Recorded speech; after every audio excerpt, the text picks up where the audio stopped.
ሰላም ጤና ይስጥልን እጅጉን የተወደዳችሁና የተከበራችሁ የአዲስ ስፖርት ቤተሰቦቻችን እንደምን አላችሁልን? ከእናንተው ከሆነው ከአዲስ ስፖርት የዩቲዩብ ቻናላችን አዳዲስ ስፖርታዊ ጉዳዮችን ልናካፍላችሁ መጥተናል። ለተከታዮቹ ደቂቃዎች ከእናንተ ጋር ስንቆይም ከሀገር ውስጥና ከውጪ ያልተሰሙ አዳዲስ ስፖርታዊ ጉዳዮችን በዛሬ ፕሮግራማችን ላይ እያነሳሳን ከእናንተ ጋር ቆይታን እናደርጋለን። በዛሬ ፕሮግራማችን የተለያዩ ርዕሰ ጉዳዮችን የምንመለከተው ትናንትና የተደረጉ ጨዋታዎች አሉ። ይህንን ማስመልከተን ቁጥራዊ መረጃዎችን በስፋት እናነሳለን። የተወዳጁ የእንግሊዝ ፕሪሚየር ሊግን እና ሌሎች የአውሮፓ ታላላቅ ሊጎችን የደረጃ ሰንጠረዦች እንዲሁ ደግሞ ከፍተኛ ግብ አስቆጣሪነቱን ማን እየመራ ነው የሚለውን ጉዳይ በስፋት የምንዳስስላችሁ ነው የሚሆነው ውድ ቤተሰቦቻችን። ሌሎች ስፖርታዊ ጉዳዮችን በስፋት አካተናል። ከሀገራችን ሁለት የኢትዮጵያ ፕሪሚየር ሊግ ጨዋታዎችም ዛሬ ቀጥለው የሚደረጉ ይሆናል። የእነሱንም የጨዋታ ጥቆሞች ወደ እናንተ እናደርሳለን። ፉአድ ባህሩ የዛሬውን ፕሮግራም እየመራው ከእናንተ ጋር ቆይታን የማደርግ ይሆናል። አብራችሁኝ ስለምትቆዩ እጅጉን ከልብ አድርጌ ያመሰግናለሁ። ቪዲዮአችንን ላይክ፣ ቻናላችንን ሰብስክራይብ እያደረጋችሁ ቆይታችሁን ከኛ ጋር አድርጉ። ከመሸጋገሪያው በኋላ ተመልሰን እንመጣለን። አብራችሁኝ ቆዩ። ዛሬ ሁለት የኢትዮጵያ ፕሪሚየር ሊግ ጨዋታዎች የሚደረጉ ይሆናል። በ22ኛው ሳምንት የኢትዮጵያ ፕሪሚየር ሊግ ሁለት ጨዋታዎች ዛሬ ይደረጋሉ። አንደኛው ጨዋታኛ ስቱዲዮ በገባንበት ሰዓት የተጀመረ ነው። ሀዲያ ሆሳዕና ከባህር ዳር ከተማ ጋር ጨዋታቸውን እያደረጉ ይገኛሉ። ሌላኛው ምሽት 12 ሰዓት ላይ የሚደረገው የሲዳማ ቡናና የአዳማ ከተማ ጨዋታ ነው። ከነዚህ ጨዋታዎች ጋር አያይዘን በኋላ ላይ በስፋት የምናነሳቸው ነጥቦች ይኖራሉ። በኤዥያን ቻምፒየንስ ሊግ ዛሬም ጨዋታ ይደረጋል። አልናስር ከኤስቴግላል ጋር የሚያደርገው ጨዋታ ዛሬ በኤዥያን ቻምፒየንስ ሊግ ከሚጠበቁ ጨዋታዎች መካከል አንደኛው ነው። ሌሎች ስፖርታዊ ጉዳዮችን ደግሞ እናንሳ። ኢንተር ማያሚ ኮከቡን ቤንች አድርጎ ድል ቀንቶታል። በአሜሪካ ሜጀር ሊግ ሶከር 3ኛ ሳምንት ኢንተር ማያሚ ቻርሎቴን በሜዳው አስተናግዶ አንድ ተጫዋች ቀይ ካርድ ወጥቶበትም 1-0 በሆነ ውጤት ማሸነፍ ችሏል። አርጀንቲናዊው ኮከብ ሊዮኔል አንድሬስ ሜሲ በጨዋታው ላይ አንድ የመጫወቻ ደቂቃ እንኳን ሳያገኝ ጨዋታውን በቤንች ላይ ነው የጨረሰው። ኢንተር ማያሚ ማሸነፉን ተከትሎ በአሜሪካን ሜጀር ሊግ ሶከር ደረጃ ሰንጠረዥ 3 ጨዋታዎችን አድርጎ 2 ድልና 1 አቻን በማድረግ በ7 ነጥቦች ሁለተኛ ደረጃ ላይ የተቀመጠ ቡድን ነው። ሌላኛው ሳንቶስም ጥበበኛውን ኮከቡን ቤንች ላይ አድርጎ ተሸንፏል። ትናንትና በብራዚል ፓውሌስታ ግማሽ ፍጻሜ ውድድር ሳንቶስ ከሜዳው ውጭ ተጉዞ ኮረንቲያስን ገጥሞ 2-1 በሆነ ውጤት ተሸንፎ ከውድድሩ ተሰናብቷል። የ33 ዓመቱ ብራዚላዊው ጥበበኛ ኔይማር ጁኒየር በጨዋታው ላይ አንድ የመጫወቻ ደቂቃ ሳያገኝ ጨዋታውን ቤንች ላይ ሆኖ እንደጨረሰ ነው ዘገባዎች እያሳዩ የሚገኙት። ሊቨርፑልን የተመለከቱ መረጃዎችን ደግሞ እናንሳ። የቀድሞ የሊቨርፑል ሌጀንድ የነበረው ጄሚ ካራገር ይናገራል።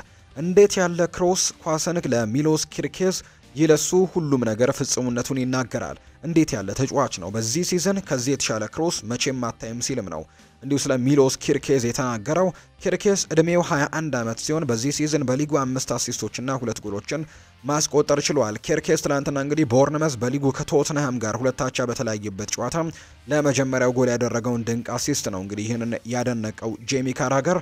የተጫዋች ደግሞ ከቀድሞ ክለቡ ሊቨርፑል ጋር በስፋት እየተነሳ እንደሚገኝ ይታወቃልና ምናልባት በክረምቱ የተጫዋቾች የዝውውር መስኮት ሊቨርፑል ያስፈርማቸዋል ተብሎ ከሚጠበቁ ተጫዋቾች መካከል አንደኛው የቦርንመዙ ሚሎስ ኪርኬዝ ነው። ይህንን ሃንጋሪያዊ ተጫዋች ለማስፈረም ሊቨርፑል የተሻለ እድል እንዳለው ዘገባዎች ያሳያሉ። በእርግጥ ሌሎች የአውሮፓ ታላላቅ ክለቦችም እዚህ ተጫዋች ላይ ምንም እንኳን ፍላጎት ቢኖራቸውም ማለት ነው። ነገር ግን ሊቨርፑል አንድሪው ሮበርትሰን እድሜው እንግዲህ ከፍ ከማለቱ ጋር በተያያዘ ይህንን ተጫዋች የመተካት ፍላጎት እንዳላቸው ነው ዘገባዎች የሚያሳዩት።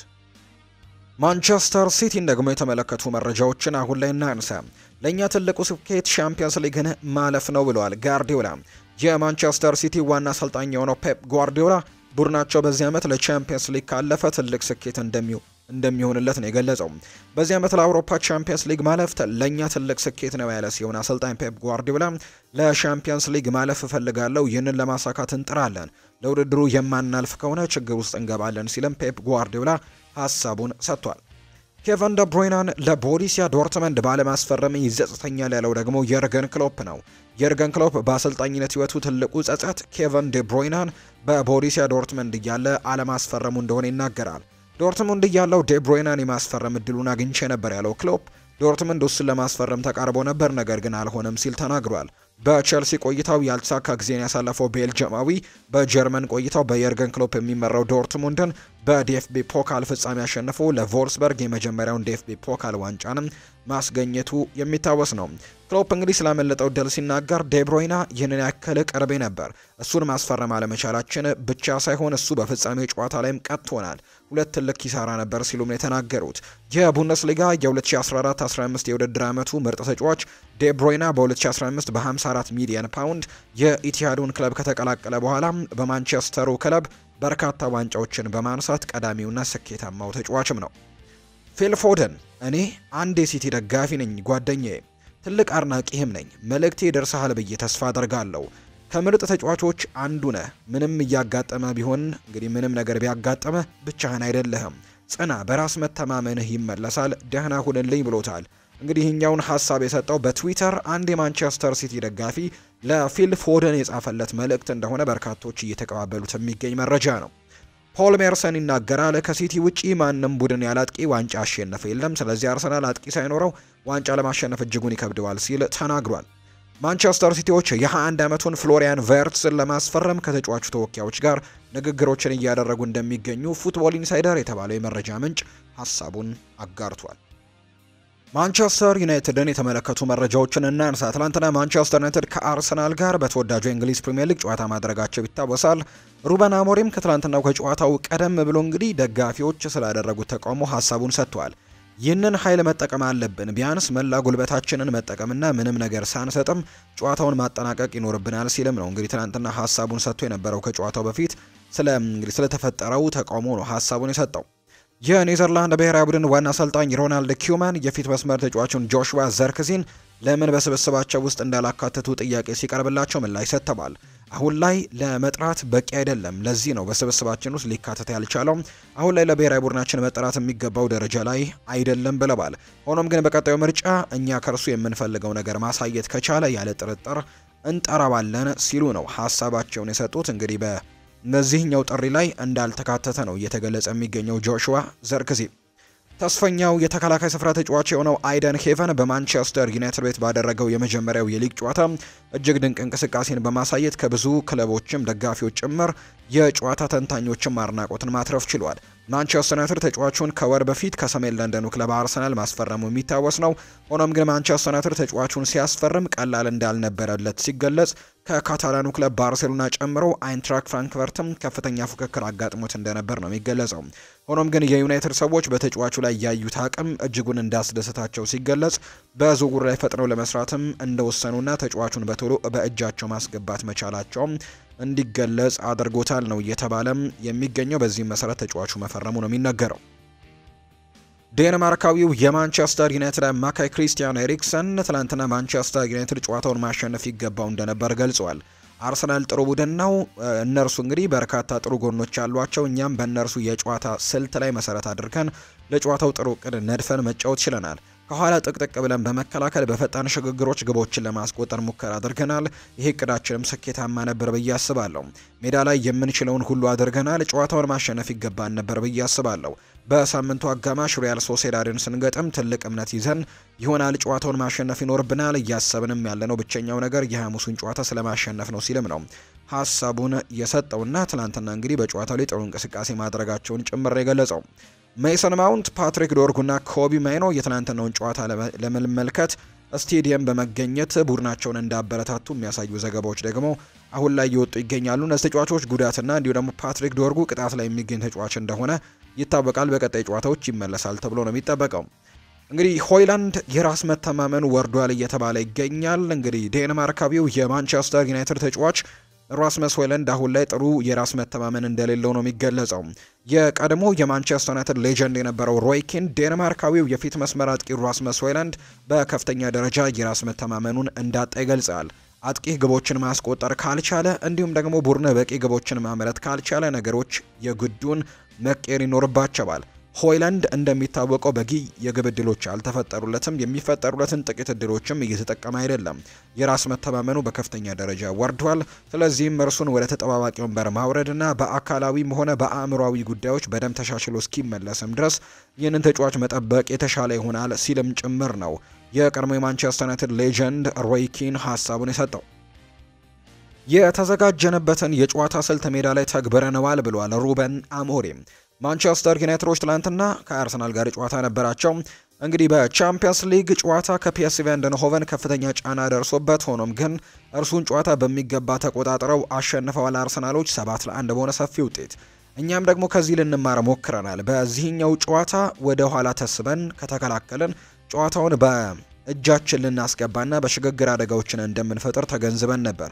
ማንቸስተር ዩናይትድን ስታሰለጥን ዛሬ በተጫወትንበት መንገድ መጫወት ተቀባይነት አይኖረውም።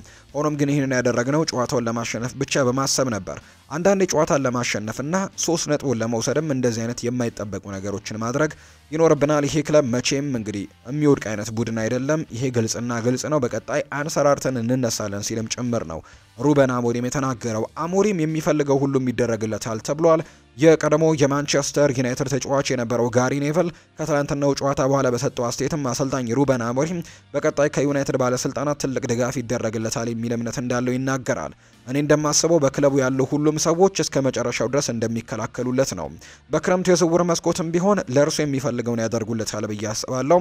እርሱ የመጣው እንግዲህ ገንዘብ የወጣው ወጥቶ የሚፈለገው ሁሉ ይደረግለታል ብዬ አስባለሁ። በእስካሁኑ ግምገማ እርሱ አዎንታዊ አሰልጣኝ ነው ብዬ አስበዋለሁ ሲልም ጭምር ነው ጋሪ ኔቭል ሀሳቡን እየሰጠ የሚገኘውና በርካቶች ከትላንትናው ጨዋታ በኋላ ለአሰልጣኝ ሩበን አሞሪም ያላቸውን ድጋፍ እየገለጹ ይገኛሉ። ትላንትና ማንቸስተር ዩናይትድ ጨዋታውን አቻ በሆነ ውጤት ምንም እንኳን ቢያጠናቅቅም ቸልሲን የተመለከቱ መረጃዎችን ደግሞ እናንሳ። ቸልሲዎች የሰንደርላንዱን ኮከብ ጆቤ ቤሊንግሃምን ለማስፈረም ከሚፈልጉ 3 የአውሮፓ ትልልቅ ቡድኖች መካከል አንደኛው ሲሆን ከሌሎች የልጁ ፈላጊዎች ጋርም ለመፎካከር ተዘጋጅቷል ሲል ነው ዘገባዎች እያሰፈሩ የሚገኙት። ይሄኛው እንግዲህ የጁድ ቤሊንግሃም የሪያል ማድሪዱ ኮከብ ወንድም እንደሆነ ይገለጻል። ጆቤ ቤሊንግሃም እና ይህንን ተጫዋች ለማስፈረም በርከት ያሉ ክለቦች ፍላጎት እንዳላቸው እየተገለጸ ነው። አንደኛው ቸልሲዎች ናቸው። ይህንን ተጫዋች ለማስፈረም ፍላጎት እንዳላቸው እየተገለጸው የሚገኘው ቸልሲዎችና ባርሴሎና የ25 ዓመቱን ፖርቱጋላዊ የኤሲ ሚላን የክንፍ መስመር ተጫዋች ራፋኤል ሊያውን ከኤሲ ሚላን ለማስፈረምም ከፍተኛ ፍላጎት እንዳሳዩ ጭምር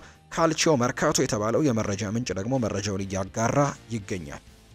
ሪያል ማድሪድን ደግሞ እንመልከት። ኬሊያን ምባፔ ከክሪስቲያኖ ሮናልዶ በኋላ በመጀመሪያዎቹ 25 የላሊጋ ጨዋታዎች ላይ 18 ግቦችን ማስቆጠር የቻለ የመጀመሪያው የሪያል ማድሪድ ተጫዋች መሆን ችሏል። በወቅቱ ፖርቱጋላዊ ኮከብ ክሪስቲያኖ ሮናልዶ በ25 ጨዋታዎች ላይ 20 የላሊጋ ግቦችን ነበር ማስቆጠር የቻለው። ኬሊያን ምባፔ እንግዲህ 18 ግቦችን ማስቆጠር ችሏል። ብራሂም ዲያዝ ከምንጊዜውም በላይ ቋሚ ተሰላፊ የመሆን እድሉ እየጨመረ መጥቷል ብለዋል። ሆሴ ፌሊክስ ዲያዝ ነው ይህንን መረጃ ያጋራው። በዚህ የውድድር ዓመት በላሊጋ ከሪያል ማድሪድ ብዙ የጎል እድሎችን የፈጠሩ ተጫዋቾች ሉካ ሞድሪች 46 የጎል እድሎችን ፈጥሯል። ሮድሪጎ ጎይስ 45፣ ቪኒሲዮስ ጁኒየር 42 መፍጠር ችለዋል። በዚህ የውድድር ዓመት በላሊጋው ከሪያል ማድሪድ ብዙ ትልቅ የጎል እድሎችን የፈጠሩ ተጫዋቾች ደግሞ በላሊጋው ሉካ ሞድሪች 14፣ ኬሊያን ምባፔ 10 እና ቪኒ ጁኒየር 9 በመሆን እየመሩ ነው። ክሪስቲያኖ ሮናልዶ ይናገራል። በእግር ኳስ ጡረታ መውጣት ከወጣሁኝ በኋላ የኔ ህልም ልጆቼ የቤተሰቡን ስም ሲያስጠሩ ማየት ነው ሲል ክሪስቲያኖ ሮናልዶ ተናግሯል። ካካ የቀድሞ የብራዚል ብሔራዊ ቡድን እንዲሁ ደግሞ የሪያል ማድሪድ እና የኤሲ ሚላን ሌጀንድ እንደነበር ይታወሳል። እንዲሁ የባሎንዶር ሽልማትንም ማሸነፍ ከቻሉ ተጫዋቾች መካከል አንደኛው ነው። ሪካርዶ ካካ የዓለም ዋንጫን ማሸነፍ ምንም የሚለውጠው ነገር የለም ሲል ይናገራል። እኔ ሁሉንም ነገር አሸንፌያለሁ። እናም በታሪክ ምርጥ ተጫዋች ግን አይደለሁም። ሜሲ ብልህ ሰው ነው፣ ነገር ግን በታሪክ በጣም ምርጡ ተጫዋች ክሪስቲያኖ ሮናልዶ ነው ሲል ሪካርዶ ካካ ሀሳቡን ሰጥቷል። ውድ ቤተሰቦቻችን አሁን ደግሞ እንግዲህ ሊጎችን እንዳስላችሁ በዚህ ሳምንት በትልልቆቹ የአውሮፓ ታላላቅ ሊጎች በርከት ያሉ መርሃ ግብሮች መደረጋቸውን እናስታውሳለን። ከዛ በተጨማሪ ደግሞ እንዲሁ የተመዘገቡ ውጤቶችን የደረጃ ሰንጠረዡንም አሁን ላይ ደግሞ ወደ እናንተ የምናደርስበት ሰዓት ነው። ቅድሚያ የምናደርገው የተወዳጁ የእንግሊዝ ፕሪሚየር ሊግን በተመለከተ ይሆናል። የተወዳጁ የእንግሊዝ ፕሪሚየር ሊግ 28 ሳምንታት ተጉዟል። እንግዲህ ሊቨርፑልን ጨምሮ አንዳንድ ቡድኖች 29 ሳምንታትን ያደረጉ ቡድኖች ያሉ፣ ነገር ግን 28ኛው ሳምንት ጨዋታዎችን ነው በዚህ ሳምንት ማድረግ የቻሉት። የሊጉን የደረጃ ሰንጠረዥ ሊቨርፑል አሁንም እየመራ ይገኛል። 70 ነጥቦችን ሰብስቧል ባደረጋቸው 29 ነጥቦች። በዚህም አንደኛ ደረጃ ላይ ተቀምጧል። አርሰናል በአንጻሩ 28 ጨዋታዎችን አድርጎ 55 ነጥቦችን ሰብስቧል። አሁን ላይ ከሊቨርፑል በ15 ነጥቦች ዝቅ ብሎ ነው የተቀመጠው። ያለፉትን 3 ጨዋታዎች አርሰናል ማሸነፍ አልቻለም። ሁለቱን ጨዋታዎች በአቻ ውጤት ሲያጠናቅቅ አንዱን ጨዋታ ደግሞ ሽንፈት አስተናግዷል። እንግዲህ ሊቨርፑሎች ቀጣይ የሚያደርጋቸውን 5 ጨዋታዎች ማሸነፍ የሚችል ከሆነ የሊጉን ሻምፒዮንነት ማረጋገጥ የሚችልበትን አጋጣሚም አግኝቷል። አርሰናል በ55 ነጥቦች ሁለተኛ ነው። ኖቲንግሃም ፎረስት በዚህ ሳምንት ማንቸስተር ሲቲን ማሸነፍ ችሏል። በካሎም ሃንሰን ኦዶይ ብቸኛ ጎል በ51 ነጥቦች 3ኛ ደረጃ ላይ ሲቀመጥ የኤንዞ ማሬስካው ቼልሲ በ49 ነጥቦች 4ኛ ደረጃ ላይ የተቀመጠ ቡድን ነው። ወደ ቶፕ 4 ፍክክሩ አሁንም ተመልሷል። ማንቸስተር ሲቲ የፔፕ ጓርዲዮላ ቡድን በ47 ነጥቦች 5ኛ ደረጃ የተቀመጠ ቡድን ነው። ብራይተን 6ኛ ነው። አስተን ቪላ 7ኛ፣ ቦርንመስ 8፣ 9 ደግሞ ኒውካስል፣ 10 ደግሞ ፉልሃም የተቀመጡ ቡድኖች ናቸው። ማንቸስተር ዩናይትድ እንግዲህ 14ኛ ደረጃ ላይ ነው አሁን ላይ የተቀመጡት። ማንቸስተር ዩናይትዶች ባደረጓቸው 28 ነጥቦች በሰበሰቧቸው 34 ነጥቦች 14ኛ ደረጃ ላይ ተቀምጠዋል። 13ኛ ደረጃ ላይ የተቀመጠው ቶትናም ሆትስፐርስ ነው። ተመሳሳይ 34 ነጥቦች አላቸው። በግብ ክፍያ ብቻ ነው ማንቸስተር ዩናይትድን በመብለጥ 13ኛ ደረጃ ላይ እንዲቀመጥ ያስቻለው። የደረጃ ሰንጠረዡ ግርጌ ላይ የሚገኙት ኢፕስዊች ታውን በ17 ነጥቦች፣ ሌስተር ሲቲ በ17 ነጥቦች እንዲሁ ሳውዝ ሃምፕተን በ9 ነጥቦች የመጨረሻዎቹን 3 ደረጃዎች የያዙ ቡድኖች እንደሆኑ ነው የምንመለከተው። የከፍተኛ ግብ አስቆጣሪነቱን እየመራ የሚገኘው የሊቨርፑሉ መሐመድ ሳላህ ነው። ሞው ሳላህ 27 ግቦችን በማስቆጠር ከፍተኛ ግብ አስቆጣሪነቱን እየመራው ይገኛል። የማንቸስተር ሲቲው ኤርሊንግ ሃላንድ 20 ግቦች ያሉት ሁለተኛ ነው። አሌክዛንደር ኢሳክ ከኒውካስል ዩናይትድ 19 ግቦችን በማስቆጠር 3ኛ ደረጃ ላይ ሲቀመጥ፣ ክሪስ ውድ ከኖቲንግሃም ፎረስት 18፣ ብሪያን ኢምቤሞ ከብሬንትፈርድ ደግሞ 15 ግቦችን በማስቆጠር 4ኛና 5ኛ ደረጃ ላይ የተቀመጡ ተጫዋቾች ያደርጋቸዋል።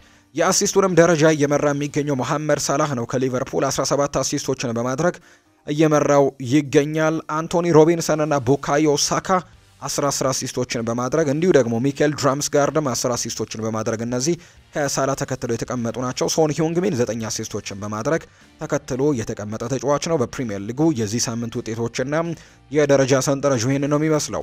ቀጣይ የምናደርገው ስፓኒሽ ላሊጋን ነው። በስፔን ላሊጋ 27 ሳምንታት ተጉዘዋል በርካታ ክለቦች። ባርሴሎና በዚህ ሳምንት ላይ ያደርግ የነበረውን ጨዋታ በተፈጠረበት ሀዘን ምክንያት በዚህ ሳምንት የነበረው ጨዋታ መራዘሙ ይታወሳል። 26 ጨዋታዎችን አድርጎ ግን ሊጉን እየመራ ይገኛል በ57 ነጥቦች።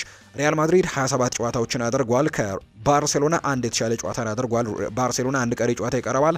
ነገር ግን ሪያል ማድሪድም ተመሳሳይ 57 ነጥብ ያላቸው በግብ ክፍያ ተበላልጠው ባርሴሎና አንደኛ ደረጃ ላይ ተቀምጧል። አትሌቲኮ ማድሪድ ትላንትና ሽንፈት ቀመሰ እንጂ ምናልባት የደረጃ ሰንጠረዡን አንደኝነት ለጊዜያዊነትም ቢሆን መረከብ የሚችልበትን እድል አግኝቶ ነበር። ነገር ግን ትላንትና የ2-1 በሆነ ውጤት ሽንፈት ቀምሷል። በዚህም 3ኛ ደረጃ ላይ እንዲቀመጥ አስገድዶታል። አትሌቲክ ቤልባኦ 4ኛ ደረጃ ላይ የተቀመጠ ቡድን ነው። የደረጃ ሰንጠረዡ ግርጌ ላይ ዲፖርቲቮ አላቬስ በ26 ነጥቦች፣ ላስ ፓልማስ በ24 ነጥብና ቫያዶሊድ በ16 ነጥቦች የመጨረሻዎቹን 3 ደረጃዎች የያዙ ቡድኖች ናቸው። የከፍተኛ ግብ አስቆጣሪነቱን እየመራ የሚገኘው የባርሴሎናው ሮበርት ሌቫንዶስኪ ነው።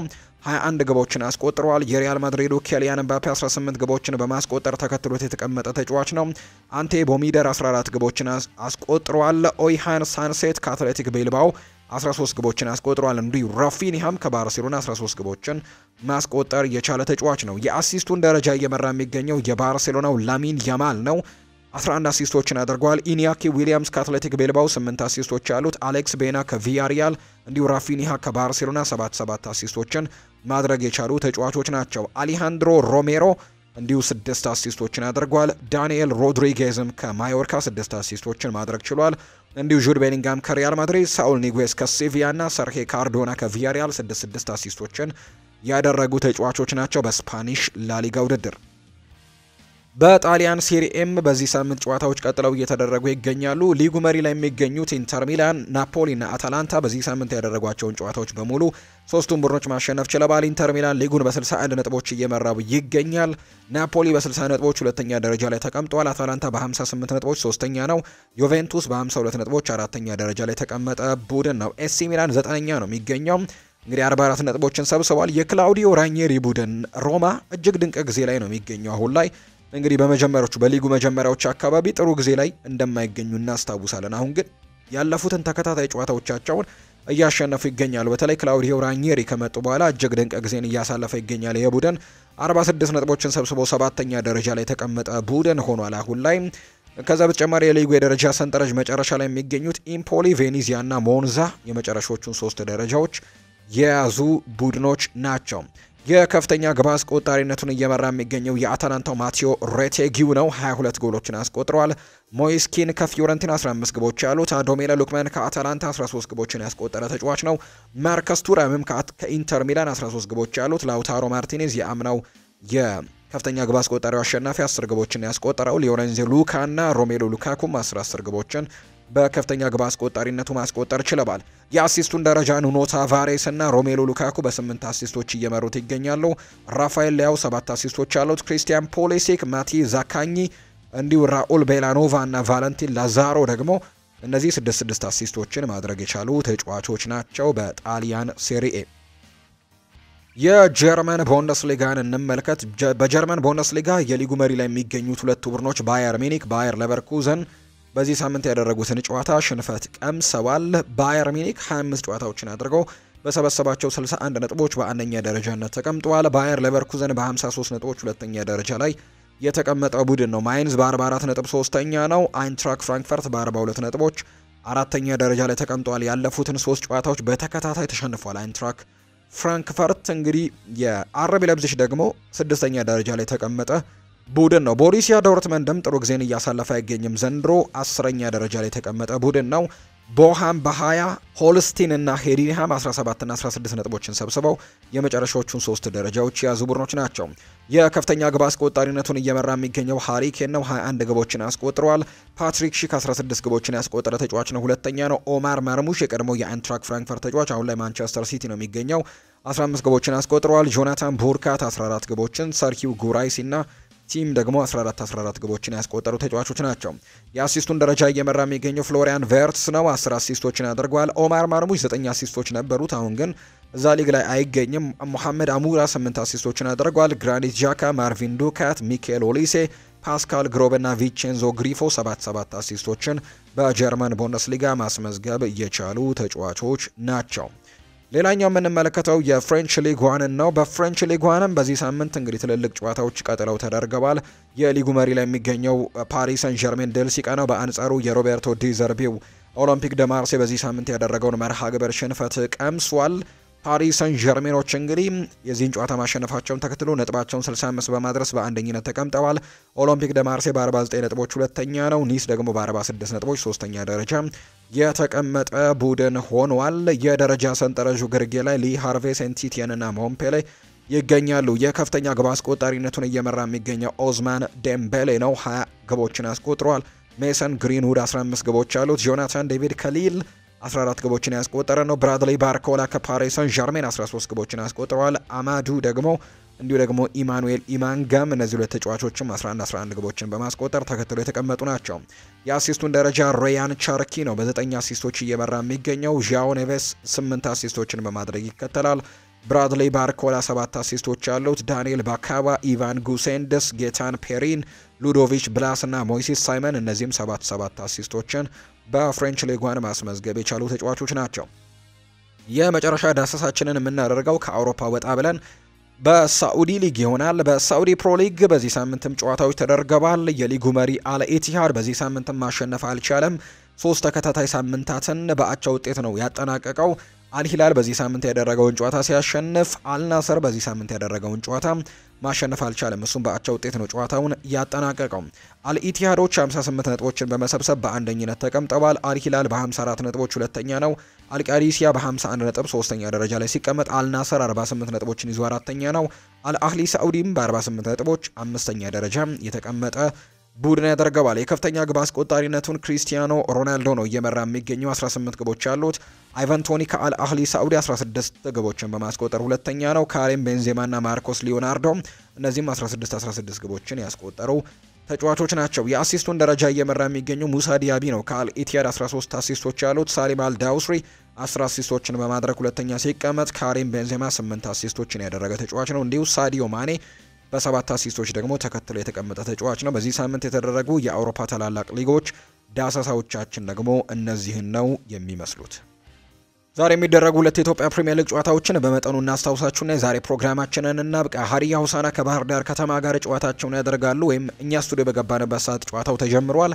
በ30 ነጥቦች አራተኛ ደረጃ ላይ የተቀመጠው ባህር ዳር ከተማ ደረጃውን ለማሻሻል በ2 ነጥቦች ከሚልቀው ሀዲያ ሆሳዕና ጋር ዛሬ ወሳኝ ጨዋታውን ያከናውናል።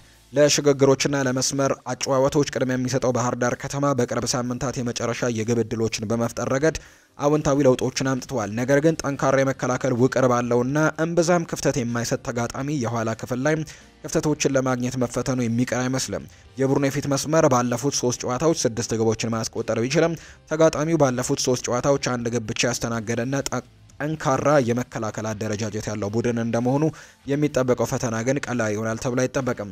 አሰልጣኝ ደጋረጊ ግዛው ደረጃቸውን ለማሻሻል በሚያደርጉት ወሳኝ መርሃ ግብር ምናልባትም በጨዋታው ውጤታቸውን መወሰን የሚችለው የማጥቃት ጥንካሬ ልዩ ትኩረትም አድርገው ይገባሉ ተብሎ ነው የሚገመተው።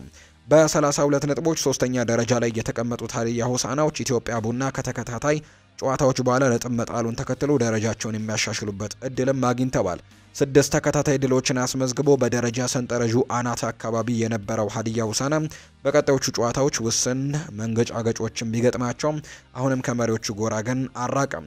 ከመሪው በ6 ነጥቦች ርቀት ላይ የሚገኙት እንግዲህ ሀዲያ ሆሳዕናዎች መሪውን በቅርበት ለመከታተልና ደረጃውን ለማሻሻልም ከ2 ተከታታይ የአቻ ውጤቶች መላቀቅና ወደ ድል መንገድ መመለስም ግድ ይላቸዋል። ከመጨረሻዎቹ 3 ጨዋታዎች በሁለቱ መረቡን አስከብሮ 1 ግብ ብቻ ያስተናገደው ክለቡ እምብዛም ግብ የማይቆጠርበት ጠንካራ ቡድን ቢሆንም የማጥቃት አማራጮቹ ግን ተገማች መሆኑ በቀላሉ ግቦችን እንዳያገኝ እንግዲህ ያደረገው ይመስላል። በተደራጀ የመከላከል ውቅር የቀረቡት እንግዲህ ቡድኖቹ በገጠሙባቸው ያለፉት 2 ጨዋታዎች በቂ የግብ ዕድሎች ያልፈጠሩት ቡድኖቹ ዛሬም ተቀራራቢ የጨዋታ መንገድ ያለውና እምብዛም ክፍተት የማይሰጥ ቡድን እንደመቅጠማቸው የባለፉት 2 ጨዋታዎችም ድክመቶቻቸውን ማረም ይኖርባቸዋል።